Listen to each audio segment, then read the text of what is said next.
أشهد أن لا إله إلا الله وحده لا شريك له وأشهد أن محمدا عبده ورسوله أما بعد فأعوذ بالله من الشيطان الرجيم بسم الله الرحمن الرحيم الحمد لله الحمد لله رب العالمين الرحمن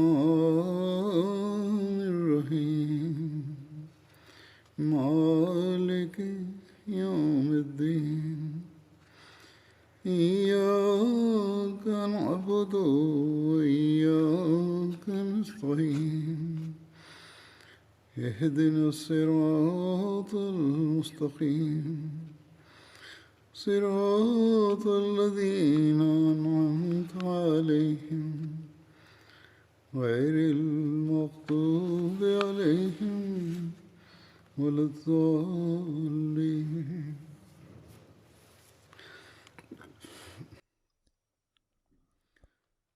Сегодня я продолжу свое повествование о Хазрате Умаре, да будет доволен им Аллах.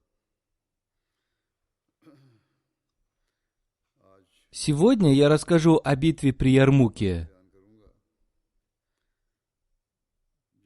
Относительно битвы при Ярмуке в истории есть разногласия. Согласно одному из повествований, она состоялась в 15 году по хиджре. Согласно другим повествованиям, она состоялась в 13 году по хиджре до победы над Дамаском.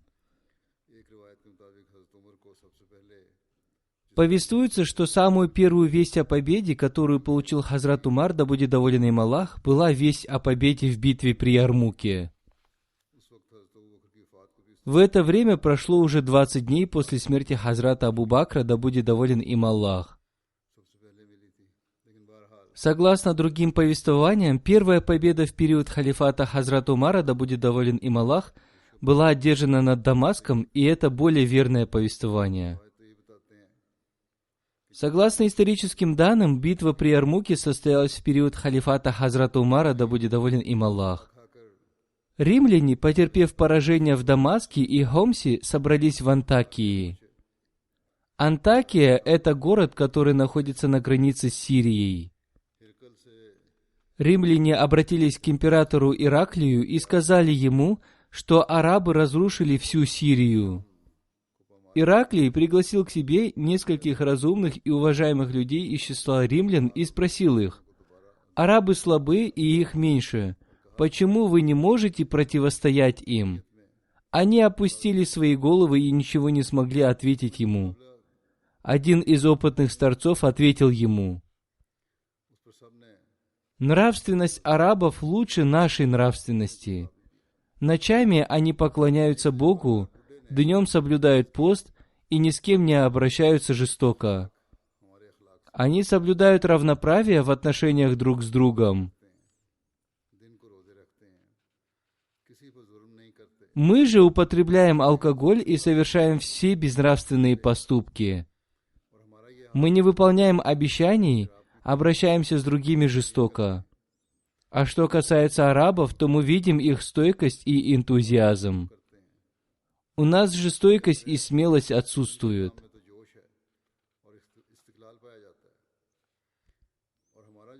Кесарь уже собирался покинуть Сирию, но когда он увидел, что христиане из каждого города и региона стали съезжаться к нему, им овладела гордость, и он согласился противопоставить арабам всю свою силу и мощь. Он разослал приказы в Константинополь, Антинию и Армению, чтобы их армии прибыли в Антакию в назначенное время. Он также приказал правителям всех регионов прислать столько людей, сколько они смогут.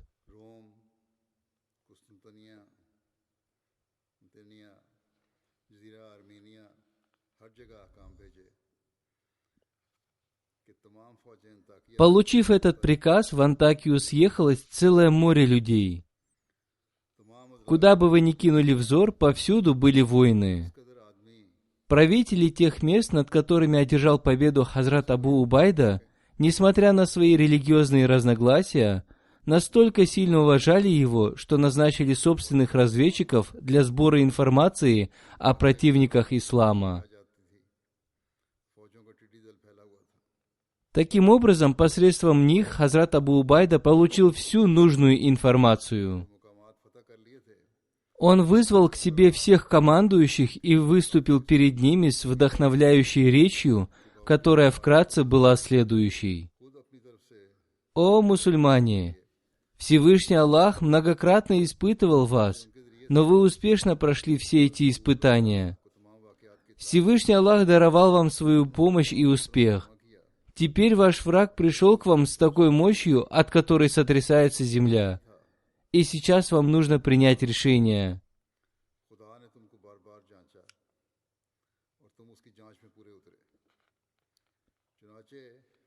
Язид бин Абу Суфьян, брат Амира Муавии, встал со своего места и сказал: «Я думаю, что женщины и дети должны оставаться в городе.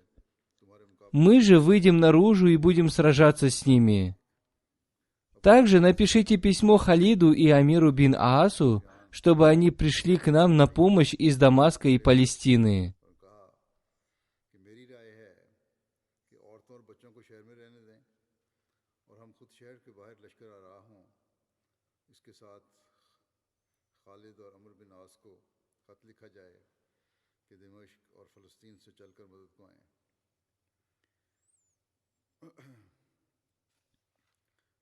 Этим подтверждается, что первая победа была одержана мусульманами над Дамаском. Шурахбиль бин Хасана сказал: «Сейчас каждый волен дать свой совет. То, что сказал Язид, было сказано с добрым намерением, но я против этого. Большинство жителей города являются христианами.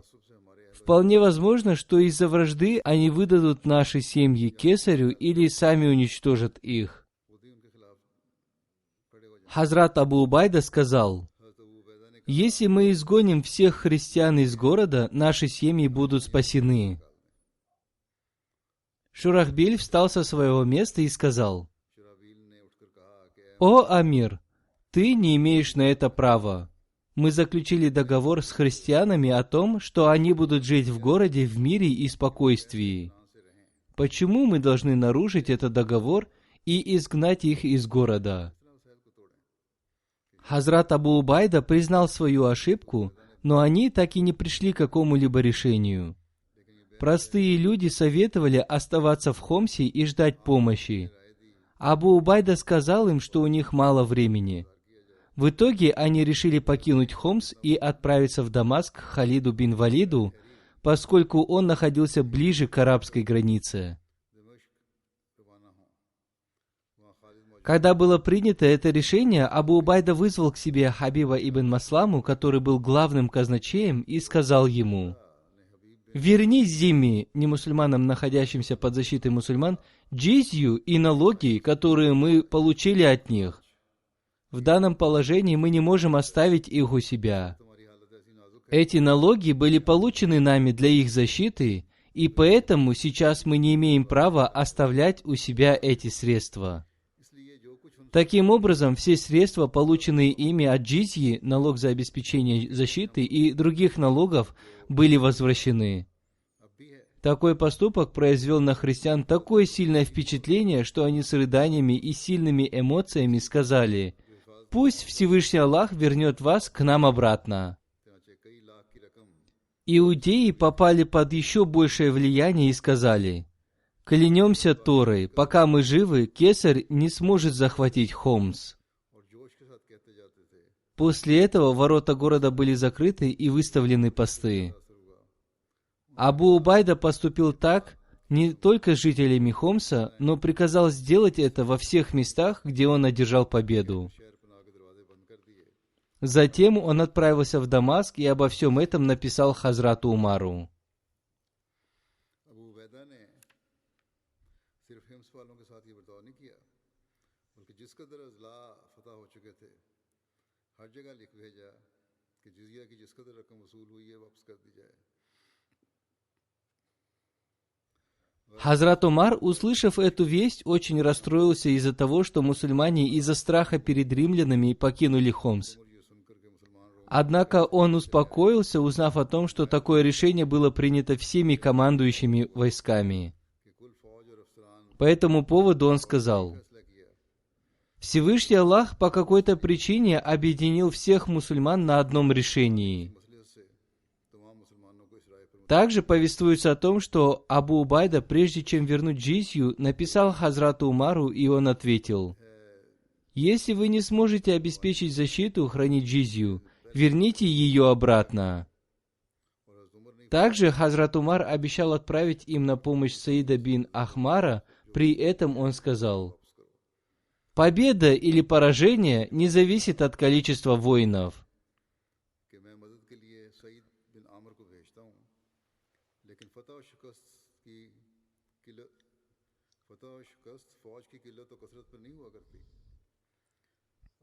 Абу Убайда собрал всех командующих в Дамаске для совета. Язид бин Абу Суфьян, Шурахбиль бин Хасана, Муаз бин Джабаль высказали разные мнения. В это время туда прибыл глашатай с письмом от Амр бин Ааса. В письме было написано о том, что в разных регионах Иордании начался раздор, и люди не посчитали добрым знаком то, что они из-за страха перед римлянами покинули Хомс. Абу Убайда ответил: «Мы не покинули Хомса из-за страха перед римлянами. Мы покинули это место для того, чтобы все наши противники вышли из своих укрытий, и чтобы все мусульманские войска, находящиеся в разных местах, сосредоточились в одном месте. Не покидайте своих мест, скоро я встречусь с вами». На следующий день Абу Убайда отправился в Дамаск. Он остановился возле границы с Иорданией в местности Ярмук. Это долина, которая находится возле Сирии. Там находится исток реки Иордан. Амр бин Аас вместе со своим войском тоже присоединился к ним в этом месте. Эта местность соответствовала требованиям для проведения боевых действий.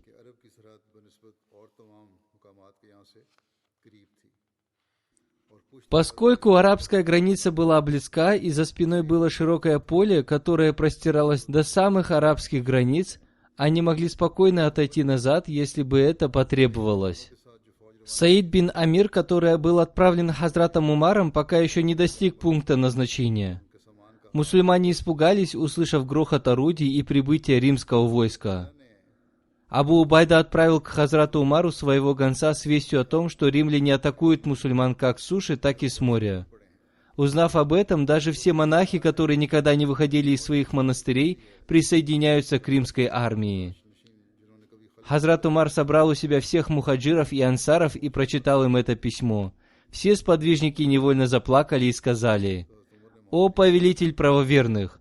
Ради Аллаха, разрешите нам пасть жертвой за наших братьев. Не дай Бог, если они хоть в чем-то пострадают, наши жизни будут прожиты зря». Энтузиазм мухаджиров и ансаров достиг такого накала, что Абу Рахман бин Ауф сказал: «О повелитель правоверных, прикажите нам, и мы тоже отправимся туда». Однако сподвижники не согласились с таким мнением. Они решили отправить им помощь войсками. Хазрат Умар спросил гонца, до какого места дошли войска врага. Он ответил, что им осталось сделать 3-4 остановки до Ярмука. Хазрат Умар расстроился и сказал: «Жаль, что осталось очень мало времени и никак невозможно отправить им помощь». После этого Хазрат Умар написал Абу Убайде послание со словами, оказывающими большое влияние, и попросил гонца лично зачитать это письмо в каждом ряду мусульманского войска. Он просил передать всем воинам личный привет от него. Он сказал ему: «Передай всем воинам, что Умар лично приветствует их всех». Передай им, пусть они сражаются с бесстрашием, и пусть они нападают на своих врагов, подобно львам. Пусть они раздробят им черепа, и пусть они считают их ниже муравьев. Пусть многочисленность врагов не пугает их. Пусть они не переживают за тех, кто еще не присоединился к ним. Случилось так, что когда этот гонец прибыл туда, в тот же день к ним присоединился и Саид бин Амир со своим 1000 войском. Таким образом, мусульмане обрели большую силу и стали готовиться к сражению с великой стойкостью. Муаз бин Джабаль, который был великим сподвижником, был назначен командовать правым флангом мусульманского войска. Кубас бин Ашим был назначен командовать левым флангом войска. Хашим бин Утба был назначен командовать пешими войсками. Абу Убайда поделил свои войска на 4 части. Одну часть он оставил под своим командованием. Вторую часть под командованием Кайса бин Хубайра. Третью часть он оставил под командованием Масира бин Масрура. 4-ю часть под командованием Амара бин Туфейля. Все эти 3 человека были бесстрашными героями арабов, поэтому их называли Фарисуль Араб.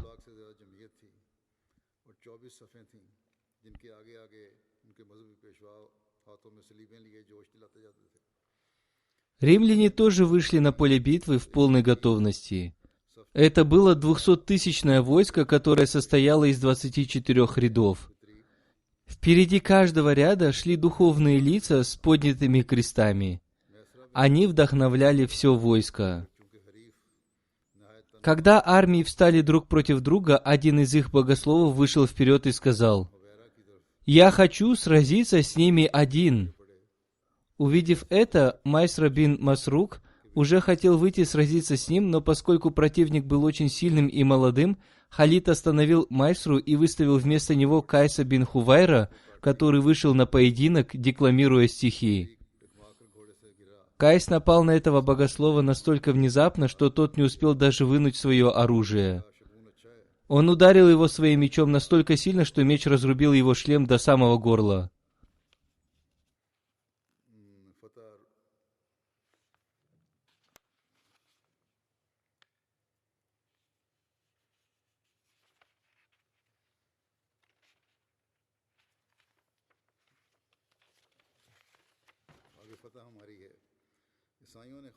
Богослов упал с лошади, а мусульмане стали выкрикивать «Аллаху Акбар!». Халид сказал, что это хорошая примета, и что если Аллаху будет угодно, победа будет за мусульманами.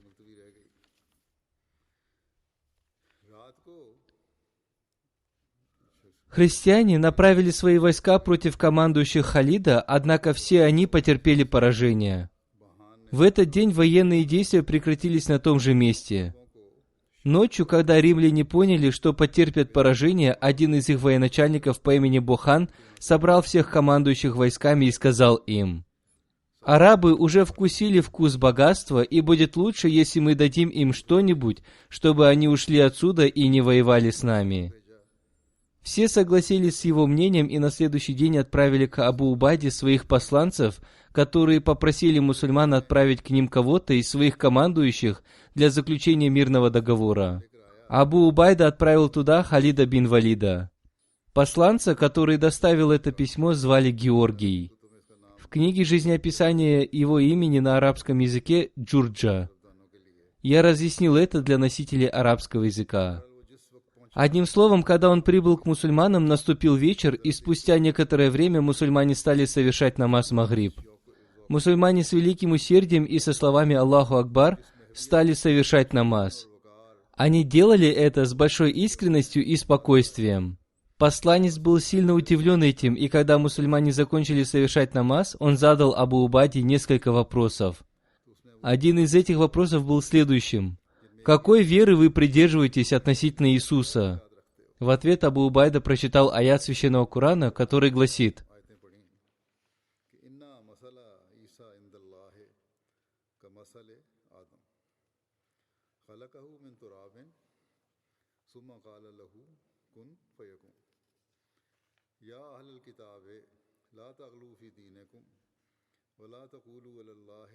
إلا الحق إنما المسيح عيسى ابن مريم إنما المسيح عيسى ابن مريم رسول الله وكلمته ألقاها إلى مريم وروح منه فآمنوا بالله ورسله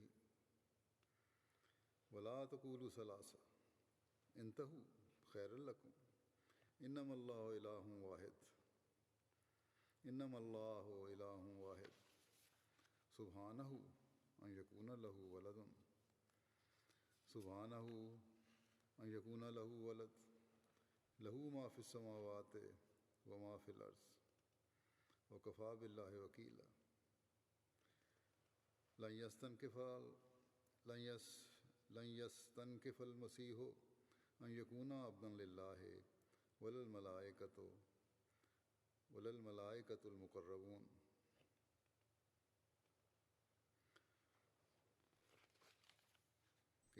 Воистину, пример Иисуса подобен у Аллаха примеру Адама. Он создал его из праха, потом сказал ему «Будь», и он стал. О люди книги, не излишествуйте в религии вашей и не говорите об Аллахе ничего, кроме истины. Воистину, Мессия Иисус, сын Марии, только посланник Аллаха, и Слово Его, которое ниспослал Он Марии, и Дух от Него. Веруйте же в Аллаха и посланников Его, и не говорите «Троица». Удержитесь, это лучше для вас. Воистину Аллах Бог единый. Причист Он от того, чтобы был у Него ребенок. Ему принадлежит то, что в небесах, и то, что на земле. И довольно Аллаха как поручителя. Никогда не пренебрежет Мессия быть слугой Аллаха, ни ангелы приближенные. Одним словом, когда переводчик перевел ему смысл этого аята, Георгий невольно произнес: «Я свидетельствую, что Иисус, мир ему, обладал именно такими же качествами. Я свидетельствую, что ваш посланник является истинным». После этого, произнеся калиму и приняв ислам, он сказал: «Теперь я не хочу возвращаться к своему народу». Однако Абу Убайда сказал ему: «Если ты останешься здесь сегодня, римляне подумают, что мы нарушили договор. Поэтому будет лучше тебе вернуться обратно с нашим посланцем, который завтра будет отправлен туда». На следующий день Халид отправился к римлянам. Для того, чтобы показать свое величие, римляне по обеим сторонам дороги расставили своих конных воинов, которые с головы до ног были облачены в доспехи. Однако Халид не обратил на это никакого внимания, сочтя их ничем. Он прошел мимо них, подобно льву в окружении коз. Когда он дошел до шатра Бохана, он встретил его с большим почетом. Он усадил его рядом с собой, и между ними посредством переводчика начался разговор. После восхваления Иисуса, мир ему, упомянув кесаря, он с большой гордостью сказал: «Наш правитель является правителем правителей». Халид, остановив Бохана, когда переводчик еще не перевел до конца его слова, сказал: «Может быть, ваш правитель и такой в вашем представлении, но мы избрали правителем такого человека, которого мы бы сразу изгнали, если бы он даже на мгновение подумал о таком правительстве, как ваше». Бохан продолжил свою речь и стал с гордостью говорить о своих богатствах. Он сказал: «О арабы! Ваш народ переселился к нам, и мы всегда были с вами в дружественных отношениях. Мы думали, что вы будете благодарны нам за это, но вы напали на нашу страну, и теперь вы хотите изгнать нас отсюда. Разве вы не знаете о том, что многие народы хотели изгнать нас из нашей страны, но так и не добились успеха в этом? Теперь вы, являющиеся самым неграмотным и нищим народом в мире, хотите напасть на нас, но мы все равно прощаем вас. Если вы уйдете отсюда, мы дадим вашему командующему 10 тысяч динаров, каждому командиру ряда 1000 динаров и каждому воину по 100 динаров». Хузур поясняет: «Посмотрите, ведь они первыми стали собирать войско против мусульман, но когда они поняли, что не смогут уничтожить мусульман, они решили подкупить их». Одним словом, когда Бухан закончил свою речь, Халид встал со своего места и, вознеся хвалу Аллаху и его посланнику Мухаммаду, мир ему и благословение Аллаха, сказал: «Несомненно, вы богатый народ. У вас есть свое правительство. Мы также знаем и о том, как вы поступили со своими соседями-арабами. Это не было вашим благом, это был ваш замысел о распространении своей религии, в результате чего арабы и приняли христианство. И теперь они воюют против нас вместе с вами. Правда и то, что мы были очень бедными кочевниками. Мы были до такой степени неграмотными и жестокими, что каждый сильный уничтожал слабого. Наши племена уничтожали друг друга. Однако теперь Всевышний Аллах, оказав нам свою милость, отправил к нам своего посланника, мир ему и благословение Аллаха. Он вышел из нашего народа. Он был самым благородным, щедрым и святым человеком. Он научил нас единобожию. Он научил нас, что нет никого достойного поклонения, кроме Аллаха, который не имеет супругу и детей. Он един. Он повелел нам распространять эту веру по всему миру. Кто уверовал в Него, является мусульманином и нашим братом, а кто не уверовал в Него, согласен платить джизью, чтобы мы стали Его помощниками и хранителями. Кто откажется от этого, то для него есть меч». После этого Бухан, указав на свое войско, сказал: «Они не будут платить джизью, даже если умрут. Мы берем джизью, но не платим ее». Таким образом, они не смогли договориться, и Халид покинул их. Обе стороны начали готовиться к сражению. После этой битвы римляне так и не вернулись к прежнему положению. После ухода Халида Бухан собрал все свое войско и сказал: «Все вы слышали, что думают о вас арабы. Вы будете спасены, если окажетесь под их руководством. Разве вы согласитесь быть рабами?» Все военачальники ответили: «Мы лучше погибнем, чем примем такое унижение».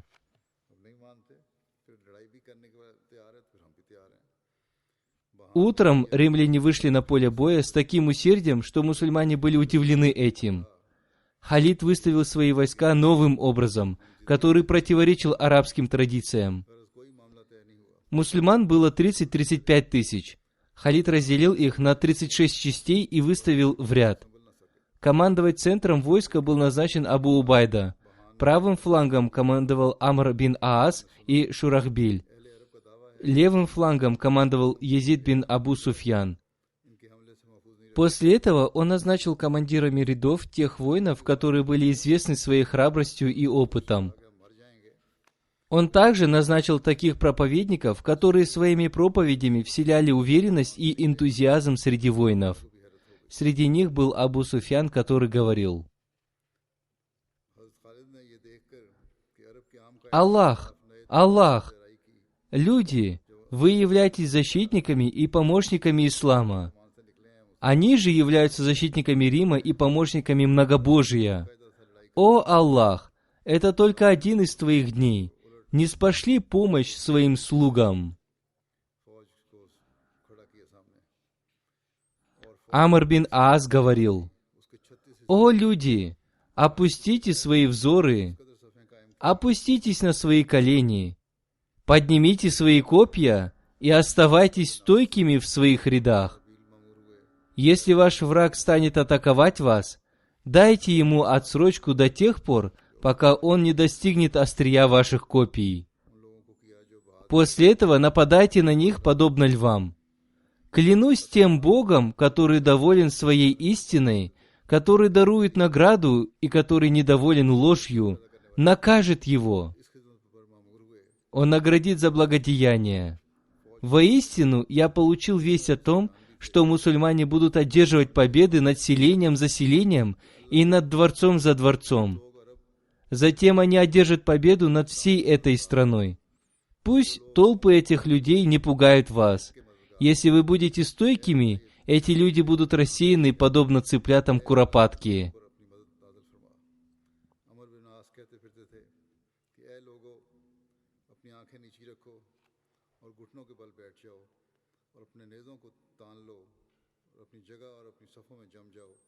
जब तुम्हारा दुश्मन तुम पर हमला आवर हो तो उन्हें मोहलत दो, यहाँ तक कि जब वो नेज़ों की अन्नियों की सद में आ जाए तो इन पर शेरों की तरह झपट पड़ो। उस खुदा की Численность армии мусульман была незначительной, но она состояла из избранных мусульманских воинов. Среди них были тысячи святых людей, которые воочию видели посланника Аллаха, мир ему и благословение Аллаха. 100 святых людей среди них были участниками битвы при Бадре вместе с посланником Аллаха, мир ему и благословение Аллаха. Эти воины были из известных арабских племен. 10 тысяч воинов были из племени Азад. Большое количество воинов было из племени Хамир. Среди них также были воины из племени Хамдан, Хулан, Ляхам и Джузам. उसके बच्चों की तरह खौफजदा होकर मुंतशिर हो जाएंगे। मुसलमान फौज की तादाद Кроме того, в этом сражении приняли участие и женщины. Они тоже сражались с большой храбростью. Мать Амира Муавии, супруга Абу Суфьяна, Хинда, которая приняла ислам, вышла вперед и крикнула: «Убивайте своими мечами этих неверных!» बदर में रसूलुल्लाह सल्लल्लाहु अलैहि वसल्लम के हम रकाब थे। Также в этой битве приняла участие дочь Абу Суфьяна, сестра Амира Муавии, Джувайрия. Она воевала вместе со своим мужем против римской армии. В одном из сражений она обрела мученическую смерть. हमदान, खौलान, लहम, जुजाम वगैरह के मशहूर बहादुर थे। इस मार्के की एक ये भी खुसूसियत है कि Мигдат обладал красивым голосом. Он шел впереди войска и декламировал суру Аль-Анфаль, в которой говорится о важности джихада. С другой стороны, римляне были готовы к сражению до такой степени, что 30 тысяч воинов были скованы цепями, чтобы никто из них не смог сбежать с поля боя. इसी तरह अबू सुफियान की बेटी और अमीर मुआविया की बहन जवैरिया ने एक जमात के साथ निकलकर अपने शौहर के साथ मिलकर रोमी फौज का मुकाबला किया और एक शदीद लड़ाई में शहीद हो गईं।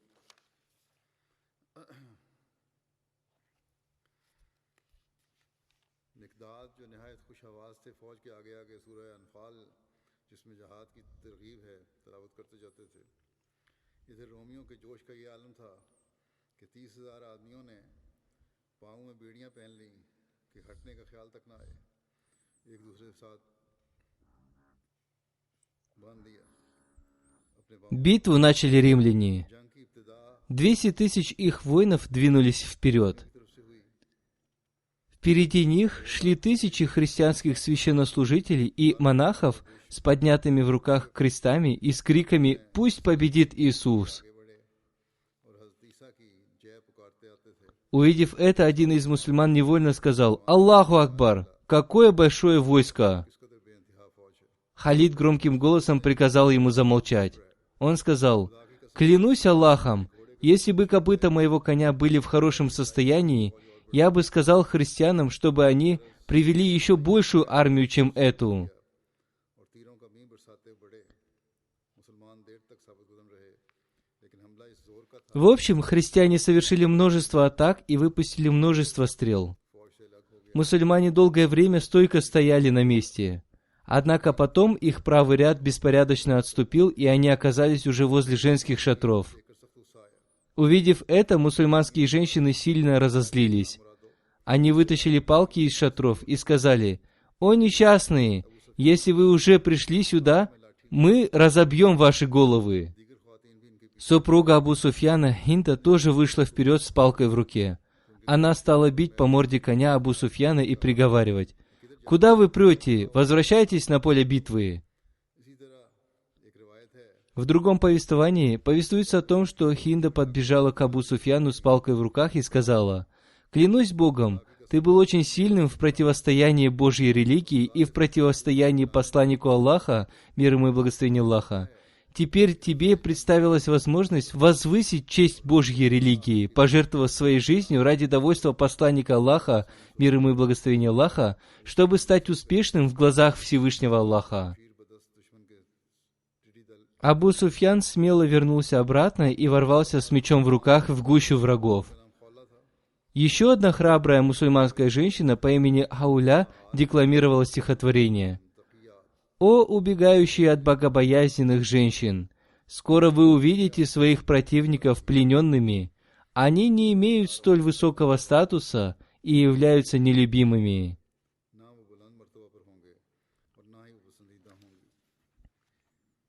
Увидев такую ситуацию, Муаз бин Джабаль, командир правого фланга мусульманского войска, слез со своей лошади и решил сражаться пешим. При этом он сказал: «Если какой-то храбрый воин хочет сражаться верхом на лошади, пусть возьмет мою лошадь». Его сын сказал: «Да, это сделаю я, поскольку лучше я сражаюсь верхом». Одним словом, отец и сын ворвались в гущу врагов и стали храбро сражаться с ними. Мусульмане, которые бежали с поля боя, пришли в себя и вернулись к сражению. Худжадж, вождь племени Зубайда, вместе с 50 воинами остановил христиан, преследовавших мусульман. Племя Азад в начале битвы проявило стойкость. Христиане совершали на них сильные атаки, но они стойко стояли на месте, подобно горе. Сражение было жестоким до такой степени, что повсюду лежали головы и обрубки рук и ног, но несмотря на это, они продолжали сражаться. Омар бин Туфейль, вождь этого племени, ударив врага своим мечом, сказал: «О люди моего племени! Посмотрите, ведь мусульмане не потерпели поражения из-за вас». 9 великих воинов-противников были убиты его руками, и в итоге он сам обрел мученическую смерть. Халид бин Валид во главе своего войска тоже преследовал их. Он внезапно атаковал римлян и разрушил их ряды. Икрима, сын Абу Джахля, вырвался вперед на своей лошади и громким голосом сказал: «О христиане! В свое время я тоже был неверным и сражался против посланника Аллаха, мир ему и благословение Аллаха. Разве сегодня я останусь позади и не стану с вами сражаться?» После этого он обратился к своему войску и спросил: «Кто из вас обещает сражаться насмерть?» После этого обращения 400 человек, включая Зарара бин Азада, выразили свое согласие с ним. Все они стойко сражались и погибли. Тело Икримы тоже было найдено среди погибших. Халид бин Валид положил его голову на свои колени, пока он еще дышал. Он дал ему воды и сказал: «Клянусь Богом, мнение Умара о том, что мы не обретем мученической смерти, было неправильным». Одним словом, Икрима и его товарищи погибли, но они уничтожили тысячи противников. Халид бин Валид тоже своими атаками ослабил противников, и они отошли назад до местоположения своего командующего Джаранджара. Джаранджар и другие его командиры завязали свои глаза платками, чтобы не видеть поражения своего войска. В это же время Ибн Канатир, командующий римской армией, атаковал левый фланг мусульманского войска.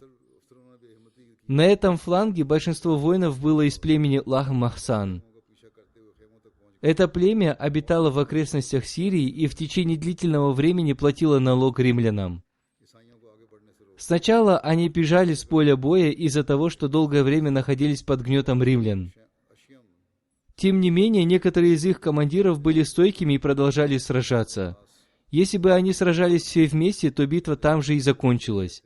Римляне преследовали их, и мусульмане оказались у женских шатров. Увидев это, женщины тоже вышли из своих шатров, чтобы сразиться с противником. Из-за храбрости женщин христиане не смогли продвинуться дальше. Мусульманское войско бежало, но некоторые командиры продолжали стойко сражаться. Среди них были Кубас бин Ашим, Саид бин Зейд, Язид бин Абу Суфьян, Амр бин Аас и Шурахбиль бин Хасана. Кубас сражался настолько неистово, что сломал много своих мечей и копий, но несмотря на это, он не прекращал сражаться.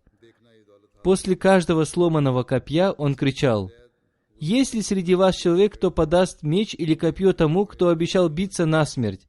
Люди сразу же подавали ему меч или копье. Он нападал на противников, подобно льву. Абуль-Авар слез со своей лошади и, обратившись к своему войску, сказал: «Терпение и стойкость в этом мире считаются честью и милостью в мире будущем, поэтому не упустите это богатство». Саид бин Зейд с гневом встал на колени, и когда римляне стали атаковать их, он напал на них, подобно льву, и убил командира центрального войска римлян. Брат Муавии, Язид бин Абу Суфьян, тоже сражался с великим мужеством. Там случайно оказался и его отец Абу Суфьян, который вдохновлял мусульманских воинов. Увидев своего сына, он сказал: «О мой сын, все воины храбро сражаются на поле битвы. Ты являешься их командиром, и поэтому ты должен проявить большую стойкость и храбрость, чем они. Для тебя будет позором, если они опередят тебя в храбрости». Шурахбиля с 4 сторон окружили противники, и он стоял среди них, подобно горе, и декламировал аят священного Корана. «Воистину, Аллах приобрел у верующих души их и имущество их в обмен на рай. Они сражаются на пути Аллаха, убивают и бывают убитыми. Это согласно истинному обещанию от Него в Торе и в Евангелии и в Коране. И кто более верен в завете своем, чем Аллах? Возрадуйтесь же сделке своей, которую вы заключили с Ним. Это и есть великий успех». После этого он крикнул: «Где те, кто желает согласиться на сделку, благодаря которой они окажутся рядом с Богом?» Все, кто услышал его голос, вернулись на поле битвы. Таким образом, порядок в мусульманской армии был восстановлен. Это войско стойко сражалось под командованием Шурахбиля. Женщины вышли из своих шатров и, стоя за их спинами, сказали: «Вы никогда не увидите нас, если убежите с поля боя». В это время Кайс бин Хувайра, назначенный Халидом, командиром левого фланга, атаковал римлян сзади. Римские командиры старались устоять, но не смогли. Все ряды их войска были смяты, и они отступили. Также их атаковал и Саид бин Зейд, и после этого римская армия отступила до Сточного канала. Спустя некоторое время этот канал был заполнен мертвыми телами. Поле битвы опустело. Так Всевышний Аллах даровал мусульманам великую победу. Одним из важных событий этой битвы была потеря ноги храбрым воином Хабасом бин Кайсом. Во время сражения кто-то отрубил ему ногу. В пылу битвы он даже не почувствовал этого, но когда он пришел в себя, он стал искать свою ногу. Его племя всегда гордилось этим. Существуют разногласия относительно количества погибших в римской армии. Согласно Табари и Азди, их количество составило 100 тысяч человек. Согласно Балазари, их количество составило 70 тысяч человек. Мусульмане потеряли 3000 человек. Среди них были Икрима, Зарар бин Асхар, Хишам бин Аси, Хабан бин Саад и другие.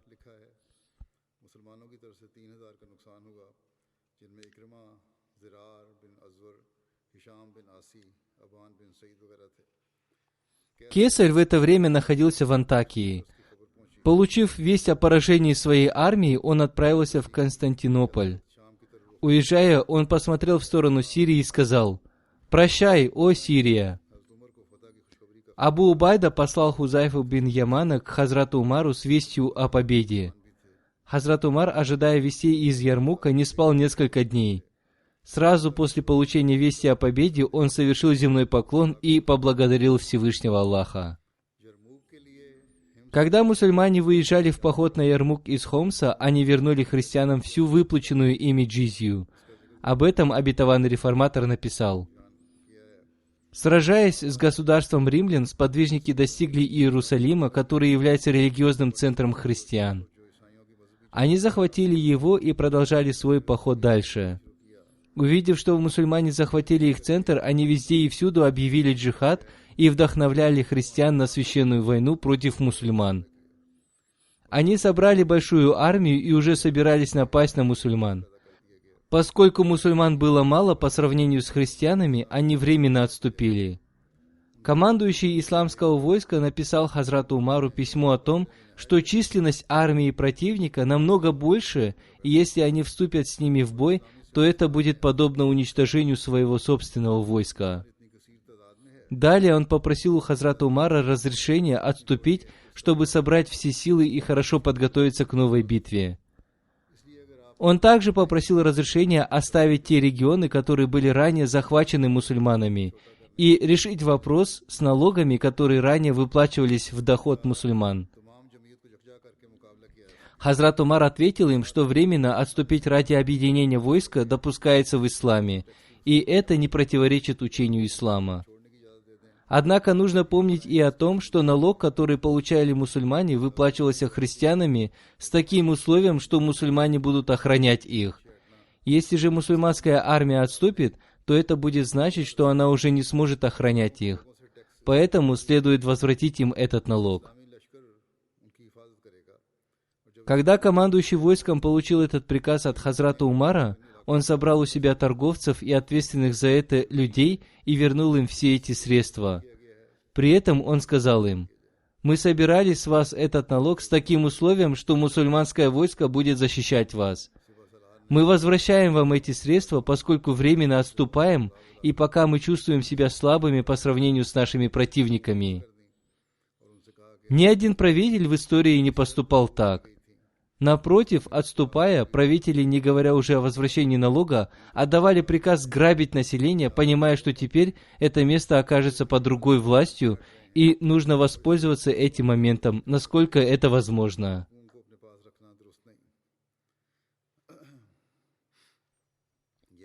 Поскольку они знали, что теперь там их не будет, они нисколько не переживали об оставшемся после их ухода населении. Хороший правитель во время отступления никогда не будет грабить население. С момента сотворения мира такое событие произошло только во времена Хазрата Умара. К сожалению, если мы обратимся к периоду времени после Хазрата Умара, то и тогда мы не сможем найти подобного этому примера, то есть возвращение джизьи. Эти действия оказали на христиан такое влияние, несмотря на то, что нападавшие тоже были христианами. Их генералы, командиры и воины были христианами.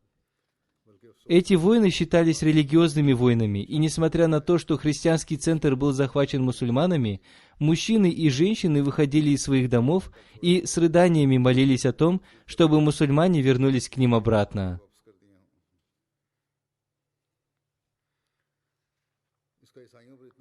Обетованный реформатор глубоко знал историю. Согласно его мнению, мусульмане вернули джизью с разрешения Хазрата Умара. Обетованный реформатор написал об Икриме. Во времена Хазрата Умара в битве при Ярмуке, когда души сподвижников посланника Аллаха, мир ему и благословение Аллаха, находились в опасности и было убито много мусульман, в этот момент Убайда бин Аль-Джарах сказал: «Я желаю иметь таких храбрых воинов, которые были бы готовы пожертвовать собой и сразиться с римской армией, несмотря на ее многочисленность». Икрима вышел вперед и, обратившись к Абу Убайде, сказал: «Разрешите мне выбрать добровольцев. С этими людьми я нападу на центр противника и постараюсь убить их командира». В это время командующий римской армией сражался очень храбро. Правитель Рима обещал выдать за него замуж свою дочь, если он одержит победу над мусульманами. Он также обещал ему отдать значительную часть своей империи. Ради этого этот командующий со своей армией с большим энтузиазмом вышел на поле битвы. Его воины тоже храбро сражались, поскольку он пообещал им за это большую награду. Когда римское войско напало на мусульман, этот командующий находился в центре своего войска. Икрима вместе с 400 воинами атаковал центр римского войска. Один из его воинов напал на этого командующего, и он упал вниз. Этим 400 мусульманским воинам противостояли сотни тысяч римлян, и поэтому сражение не было легким. Мусульмане убили этого командующего, и после его гибели все римское войско разбежалось в разные стороны. Однако они вновь напали на этих 400 мусульманских воинов, и все они, кроме некоторых из них, обрели мученическую смерть. 12 человек из этих воинов получили серьезные ранения. Когда битва закончилась, мусульмане стали искать на поле битвы своих воинов и Икриму. И они нашли 12 тяжело раненых воинов-мусульман, и одним из них был Икрима. Один мусульманский воин подошел к нему и, увидев Икриму в очень тяжелом состоянии, обращаясь к нему, сказал: «Я принес с собой бурдюк воды, попейте немного воды». Икрима повернул голову в сторону сына Хазрата Аббаса, Фазла, который лежал недалеко от него. Будучи тяжело раненым и обращаясь к этому мусульманскому воину, Икрима сказал: «Моя честь не позволяет мне, чтобы потомки тех людей, которые помогали посланнику Аллаха, мир ему и благословение Аллаха, в то время, когда я был ярым врагом, умерли, не попив воды, а я спас себя, попив воду». В них создалась страсть жертвенности ради друг друга, и поэтому Икрима сказал: «Сначала напои Хазрата Фазла бин Аббаса, а если останется вода, потом напои меня». Этот мусульманский воин пошел к Хазрату Фазлу, а тот, будучи тяжело раненым, указывая на другого раненого, сказал, что тот больше нуждается в воде, чем он. И этот мусульманин с водой подошел к нему, а тот указал на другого раненого. И таким образом каждый из них отправлял его к другому раненому, и никто из них так и не попил воды. И когда этот мусульманин с водой подошел к последнему раненому, то он уже умер.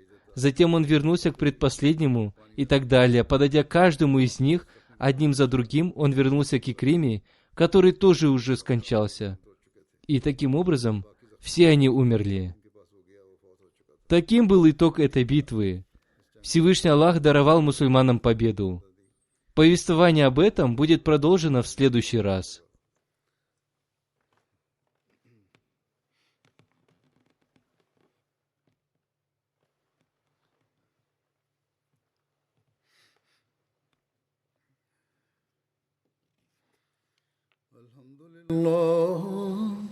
الحمد لله نحمده ونستعينه ونستغفره ونؤمن به ونتوكل عليه ونعوذ بالله من شرور أنفسنا ومن سيئات أعمالنا من يهده الله فلا مضل له ومن يضلل فلا هادي له ونشهد أن لا إله إلا الله ونشهد أن محمدا عبده ورسوله عباد الله رحمكم الله إن الله يأمر بالعدل والإحسان وإيتاء ذي القربى